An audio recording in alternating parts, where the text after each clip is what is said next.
আসসালামু আলাইকুম। আপনাদেরকে সবাইকে জানা অনেক অনেক অভিনন্দন। ভালো থাকবেন, সুস্থ থাকবেন। আর এইদিকে দেখছেন আপনার ভাইয়া একটা মুরগি নিয়ে এসেছে। সেই মুরগিটাকে ভালো করে আমি পরিষ্কার করে নেব। পরিষ্কার করে নিয়ে দেখব যে লোমগুলো আছে নাকি। পরিষ্কার করে নিয়ে এসেছে অলরেডি বাইরে থেকে। তাও দেখছি যে হ্যাঁ, কয়েকটা লোম আছে ছোট ছোট। সেগুলোকে ভালো করে পরিষ্কার করে নিয়ে ধুয়ে আমি বানিয়ে নেব।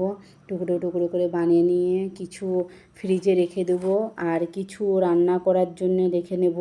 তা দেখছেন যে আগে থেকে আমি কিছু মাংসর বানিয়ে নিয়েছি পাকোড়া করার জন্য। আর পাকোড়া বৈকালের ইফতারের জন্যেই হবে।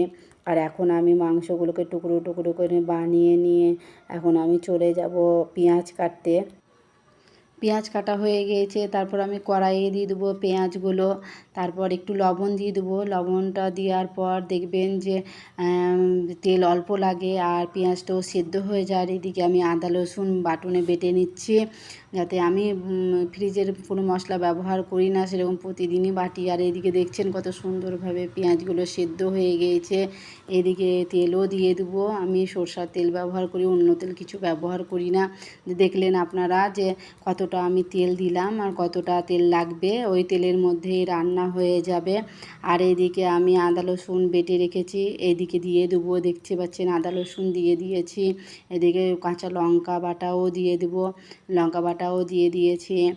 আর এদিকে দিয়ে দেবো হলুদ গুঁড়ো, লঙ্কা গুঁড়ো, জিরে গুঁড়ো সবই দিয়ে দেবো। হলুদ গুঁড়ো দিয়ে দিয়েছি, লঙ্কা গুঁড়ো দিয়ে দেবো, জিরে গুঁড়ো দিয়ে দেবো, আর ধনের গুঁড়ো দিয়ে দেবো।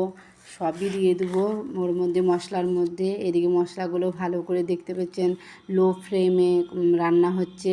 হাই ফ্লেমে আমি রান্না করি না মাংস, যেহেতু মাংসর মধ্যে অনেক দুর্গন্ধ থাকে, এক্সট্রা গন্ধ থাকে। ওই এক্সট্রা গন্ধ সবসময় নেওয়া যায় না, তাই একটুকু জল দিয়ে দেবো, জল যাতে ভালো করে কষা হয়। দেখতে পাচ্ছেন আমি জলটা দিয়ে দিয়েছি। জলটা দেওয়ার পর একটু লো ফ্লেমে একবারে ভালো করে কষে নেবেন। দেখতে পাচ্ছেন কত সুন্দরভাবে আমার পেঁয়াজটা ভালো করে সেদ্ধ হয়ে গিয়েছে। তারপর সেদ্ধ হয়ে যাওয়ার পর দেখতে পাচ্ছেন যে এদিকে কষা হয়ে গিয়েছে। কষা হয়ে যাওয়ার পর আমি মাংসটাকে দিয়ে দেবো। মাংসটাকে দেওয়ার পর খানিক নেড়ে চেড়ে ভালো করে মাংসর মধ্যে ঢাকনা দিয়ে দেবো। ভালো করে নেড়ে চেড়ে নেবো। নেড়ে চেড়ে নেওয়ার পর দেখতে পাচ্ছেন কত সুন্দর কালার চলে এসছে। আর এদিকে আমি আমার ছেলেকে বকা দিচ্ছি যে এদিকে ভিডিও না করে আমাকে বারবার আমার দিকে দিচ্ছে আর আমাকে দেখাচ্ছে। তা আমি ওকে বকা দিচ্ছিলাম। আর এইদিকে দেখতে পাচ্ছেন যে আমার অলরেডি মাংসটা কষা হয়ে গিয়েছে, নিচেতে লেগে না যায়, তাই জন্য বারবার নেড়ে চেড়ে নিচ্ছি। আর দেখতে পাচ্ছেন কত সুন্দরভাবে কালারটা এসেছে মাংসের মধ্যে, কত সুন্দর কষা কষা হয়ে গিয়েছে। আর আমি কোনো দিনই তেল দিয়ে মাংস করি না, পেঁয়াজ কষি না, যেহেতু অনেক তেল লাগে। আর অত তেল আমি মশলা খাই না, আপনার ভাইয়া খাই না মশলা, আমি খাই না মশলা।